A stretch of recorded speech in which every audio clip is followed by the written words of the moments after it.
நேயர்களே, இன்றைக்கு நாம் பேசப்போது ஈரானுடைய உச்சபட்ச தலைவர் முஜிதபா கமேனி உயிரோடு இருக்கிறாரா அல்லது கவலைக்கிடமாக அவர் இருப்பதாக உலக அளவில் எல்லா செய்தி ஏழேடுகளும் சில செய்திகளை ஜெருசலேம் போஸ்ட் மற்றும் சேனல் 14 C14 செய்திகளை மேற்கோள் காட்டி செய்திகள் தற்போது வந்து கொண்டிருக்கிற ஒரு நிலையில் உச்ச தலைவராக இருந்த சையத் அலி காமினி படுகொலை கடந்த பிப்ரவரி 28 அதிகாலை 7:30 மணிக்கு பின்பு நடந்தது.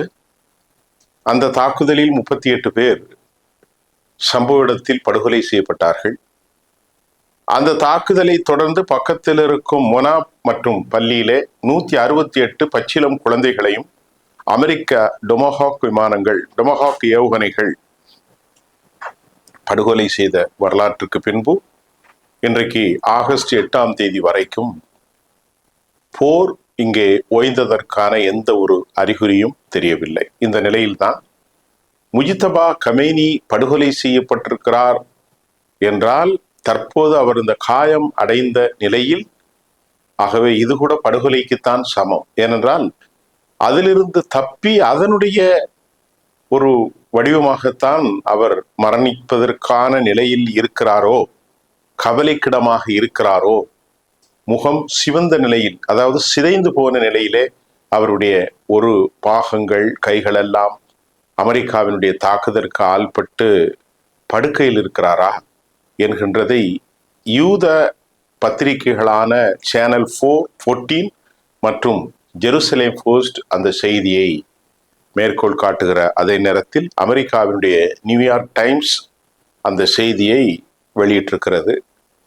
மேற்கத்திய ஊடகங்கள் பலமானது மட்டுமல்ல, ஈரானியர்களுக்கு எதிரான செய்திகளை முந்தி தருவதிலும் அதிக அவா கொண்டவர்கள் அமெரிக்கா மற்றும் யூதர்கள் லாபி. அப்படி ஒரு யூரோப்பிய வெளியாகக்கூடிய அந்த செய்திகள் உறுதித்தன்மை நமக்கு இதுவரை கிடைக்கவில்லை. அந்த கருத்தை ஐஆர்ஜிசியினுடைய தஸ்னீம் நாளிதழ் அதை மறுத்திருக்கிறது. அது ஐஆர்ஜிசியினுடைய மிக முக்கியமாக ஆதரவு பெற்றது. அதே சமயம் ஈரானியன் வயர் என்கின்ற அந்த நாளிதழில் வீரமரணம் அடைந்தால் நாங்கள் அதற்காக தோன்று போக மாட்டோம் என்ற ஒரு செய்தியையும் ஈரான் வயர் வந்து செய்தியை வெளியிட்டிருக்கிறதாகவும் நாம் அதை கவனிக்கக்கூடியதாக இருக்கிறது. எங்களுடைய உச்ச தலைவர் முஜிதபா கமேனி அவர்கள் மரணமடைந்தால் ஆச்சரியமடைவதற்கு எதுவும் இல்லை. அது ஒரு வீரத்தீர மரணமாகத்தான், ஷஹீதுல்லா என்றுதான் நாங்கள் ஏற்றுக்கொள்வோம். இறைவழி மரணம் என்பதைத்தான் அவர்கள் ஈரானுடைய வந்து செய்தியின் மூலம் நாம் அறிந்து கொள்ளக்கூடியதாக இருக்கிறது. இந்த செய்திக்கு முன்னாடி ஈரானுடைய உச்சபட்ச அரசியல் தலைமை மசூத் பெசஸ்கியான் அவர்கள் 2 தினங்களுக்கு முன்பு நாம் பேசியிருந்தோம். அவர் ரகசிய இடத்திற்கு அழைத்து செல்லப்பட்டு கருப்பு கண்ணாடிகளின் கார்களிலே அவர் அழைத்து செல்லப்பட்டார். அந்த கருப்பு கண்ணாடி கார்களில் உள்ளே இருந்து கொண்டு தான் அவர் பயணித்தார். அங்கே இருட்டில் முகம் நன்கு தெரியாதவரை சந்தித்தார், பேசினார். அப்போதுதான் அவர் தனது உதவியாளரிடத்திலே கேட்டார், இவர் உண்மையிலேயே முஜிதபா கமேனி தானா என்று கேட்டபோது அவர் அதை உறுதி செய்ததாகவும் கூட பல தகவல்கள் வந்தது. இதே மசூத் பெசஸ்கியான் சில மாதங்களுக்கு முன்பு பேட்டி கொடுக்கின்ற போது தான் முஜிதபா கமேனியோடு 2 மணி நேரம் அளவலாவியதாக சொன்ன அதே மசூத் பெசஸ்கியான் தற்போது அவருடைய பேச்சில் இப்போது வடிவம் மாறி இருப்பதும் கூட பல குழப்பத்திற்கு இடமளிப்பதாகத்தான் இருக்கிறது. 2 மணி நேரம் பேசினோம் என்று சொன்ன அவர் தற்போது இருட்டில் பார்த்தேன், கருப்பு கண்ணாடிக்குள் கொண்டு சென்றதாகவும் கூட செய்திகள் வந்திருக்கிறது. அதே சமயம் அமெரிக்கர்கள், யூதர்களும் கூட பல செய்திகளை வெளியிடுகிறார்கள்.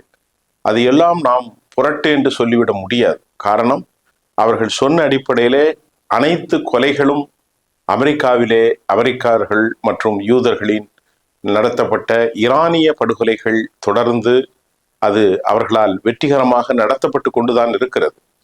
தற்போது வரை வலையமைப்பில் மொசாத் ஈரானில் வலுவாக கால் பதித்திருப்பதில் எந்த மாற்று கருத்தும் இல்லை. அலி லாரிஜானி போன்ற தலைவர்கள் பிப்ரவரி 28க்கு பின்பு படுகொலை செய்யப்பட்டார்கள். IRGC கேப்டன் படுகொலை செய்யப்பட்டிருக்கிறார். இப்படி பலரையும் அவர்கள் ஊனப்படுத்தி கொண்டிருக்கிற நேரத்தில் இப்போது முஜித்தபா கமேனி படுகொலை செய்யப்பட்டாரா? அதாவது அவர் தாக்குதல் நடந்தது 28 பிப்ரவரி 2026. இன்னைக்கு நாம் அமர்ந்திருக்கிற நாள் 8ஆம் தேதி. இந்த செய்தி நேற்று வெளியானது. 6/5/4/3/2 என்று இந்த மாதத்தின் ஆரம்பத்திலிருந்து வெளியாகி கொண்டிருக்கிற செய்தி தான் தவிர இது ஒன்றும் புதிய செய்தியாக நமக்கு தெரியவில்லை. ஆனால் அவருடைய அந்த மரணம் எந்த நேரமும் நடக்கலாம் என்று உயர்மட்ட தலைமையிலே பேசப்பட்டிருப்பதாகத்தான் ஸ்பையை உளவு அமைப்புகள் அவர்களின் மூலம் தெரிந்து கொண்ட தகவலை தான் ஜெருசலேம் போஸ்ட் மற்றும் சேனல் 14 தெரிவித்திருப்பதாக நாம் கேள்விப்படுகிறோம். அவருடைய மரணத்தால் நாங்கள் ஆச்சரியப்படுவதற்கு ஒன்றுமில்லை என ஈரான் வயர் சொன்னதாகவும் கூட செய்திகள் வெளியாகி இருக்கிறது. அதே போன்று ஈரானிய ஊடகமாக டெபாங்க் வெளியிட்டுள்ள தகவலின்படி மசூத் பெசஸ்கியான் மீண்டும் தனது பதவி விலகிய கடிதத்தை சமர்ப்பித்ததால் அதை ஏற்றுக்கொள்வதாக உச்சபட்ச தலைவர் கொள்வதாக தலைவர் அலி கமேனி எச்சரித்ததாகவும் கூட இப்போது செய்திகள் வெளியாகி இருக்கிறது. IRGC என்கின்ற இஸ்லாமிய குடியரசில் அதிபர் பதவிக்கோ அதிக செல்வாக்கை கொண்டுள்ள பிற அதிகார மையங்களுக்கும் இடையாக ஈரானில் மோதல்கள் வெளிப்பட்டு வருகிறது என்பதை நாம் பார்க்கிறோம். ஆனால் மஹதி தபாஇ, அதாவது பிரசிடென்டுடைய பர்சனல் செக்ரட்டரி மஹதி தபாஇ இதனை முழுமையாக மறுத்தார். இது நம்ம ரொம்ப முக்கியமாக கவனத்தில் கொள்ள வேண்டிய ஒரு விஷயமாக இருக்கிறது.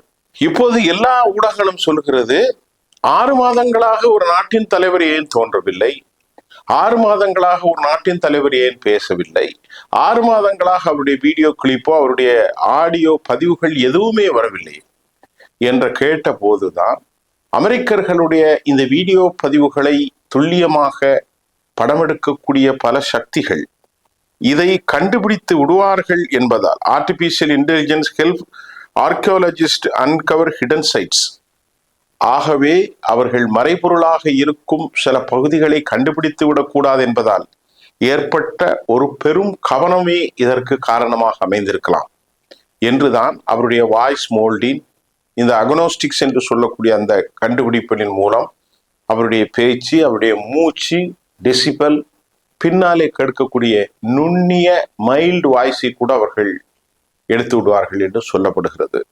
இப்ப இதையெல்லாம் கணக்கில் கொண்டு ஏற்கனவே பல படுகொலைகள் நடந்த காலகட்டத்தில் இவரை அவர்கள் பாதுகாப்பதற்காகத்தான் இது போன்ற ஒரு நடவடிக்கையா அல்லது கிளப்பிவிடப்பட்ட ஒரு நடவடிக்கையா என்பதும் நமக்கு தெரியவில்லை.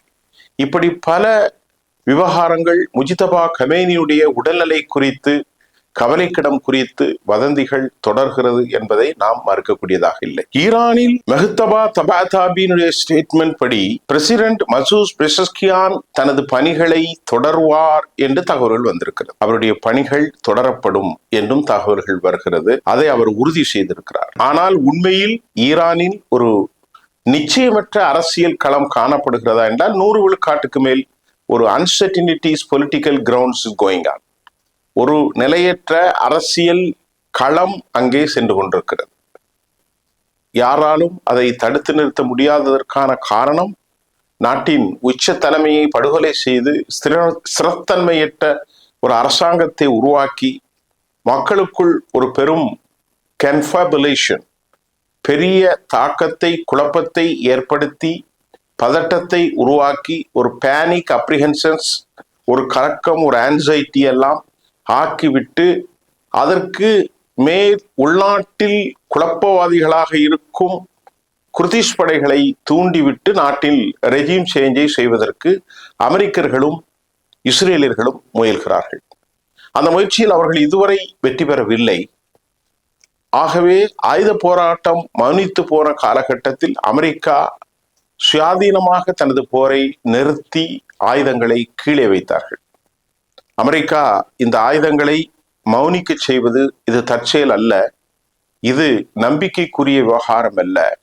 மீண்டும் ஆயுதங்களை திரட்டுவதற்காக அவர்கள் எடுத்துக்கொள்ளக்கூடிய ஒரு காலக்கெடு என்றுதான் அண்மையிலே பேசக்கூடிய ஈரானுடைய சபாநாயகர் பக்கர் சேது கலிபாப் அவர்கள் தெரிவித்திருந்த கருத்தையும் நாம் இப்போது உங்களுக்கு கோடிட்டு காட்ட விரும்புகிறேன்.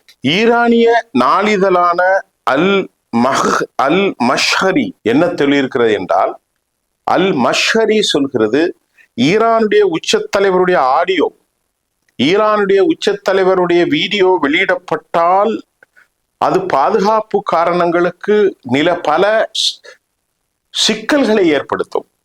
அந்த நாளிதனுடைய கூற்றுப்படி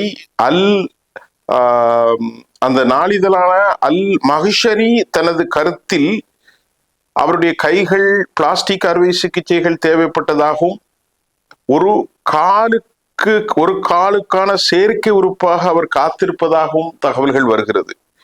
ஈரானுடைய தரப்பில் தகவலின்படி அவருக்கு சிறிய அளவிலான காயமட்டம் ஏற்பட்டதாகவும் சொல்லப்படுகிறது. ஈரானுடைய ஆட்சி இதுவரை மத தலைவரின் எந்த வீடியோவையும் உச்சபட்ச தலைவருக்காக வெளியிடவில்லை. இந்த நிலையில்தான் இந்த வாரம் ஈரானிய நாளிதழான அல் மஷ்ஹரி உச்சபட்ச தலைவருடைய ஆடியோ வீடியோ வெளியிட்டால் எதிரிகளுக்கு அவருடைய இடத்தை அவருடைய பேச்சின் மூலம் அடையாளம் காணக்கூடிய நுணுக்கமான தொழில்நுட்பங்கள் இருப்பதையும், அவரது பாதுகாப்பு காரணங்கள் தான் அவருடைய பதிவுகள் எதுவும் வெளி வரவில்லை என அல் மஷ்ஹரி தன் செய்தியிலே சொல்லியிருக்கிறது. அந்த நாளினுடைய கூற்று இதுதான். அந்த நாளிதழில் இப்படி கொமெனியுடைய நீண்டகால பொது தோற்றமின்மை நாட்டு மக்களுக்கும் பல சந்தேகத்தை ஏற்படுத்தியிருக்கிறது. தங்களுடைய நாட்டின் தலைவர் இருக்கிறாரா இல்லையா என்ற பல சந்தேகங்களை ஏற்படுத்தியிருக்கிறது. இந்த போன மாதம் ஜூலை மாதத்தில் இஸ்ரேலிய பாதுகாப்பு அதிகாரி ஒருவரை மேல் காட்டி அரபு நாட்டு ஊடகமான அல் ஹதீஸ் இவ்வாறு சொன்னது. ஈரானில் இல்லை என்றும் அல் ஹதீஸ் தன் செய்தியில் தெரிவிக்கின்றது. மஷ்ஹரி வெளியிட்ட செய்தி வேறு, அல் ஹதீஸ் வெளியிட்ட செய்தி வேறு, தபாதாபி வெளியிட்ட செய்தி வேறு. இப்படி பல செய்திகள், ஈரானுடைய தஸ்னீம் செய்திகள் வேறு, ஏராளமான செய்திகள் நாட்டை தலைவருடைய இருப்பையே கேள்விக்குறியாகி இருக்கிறதை நாம் பார்க்க கூடியதாக இருக்கிறது. ஆனால் ஈரானுடைய மிக முக்கியமான மூத்த அரசு அதிகாரிகள் அவர் நாட்டின் மூலோபாய நடவடிக்கைகளை ஆக்டிவ் ஃபோர்ஸாக அவர் செயல்பட்டு கொண்டிருக்கிறார், அவர் அறிவுரைகளை வழங்கி கொண்டிருக்கிறார் என்ற தகவல்களை அவர்கள் வெளியிட்டு வருகிறார்கள்.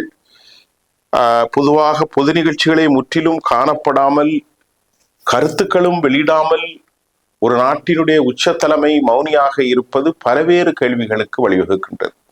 அது ரொம்ப முக்கியமான விஷயமாகத்தான் நான் பார்க்கப்படுகிறது. அதனால அது குறித்து நாம் இன்னும் தகவல்கள் அதிகாரப்பூர்வமாக இல்லை.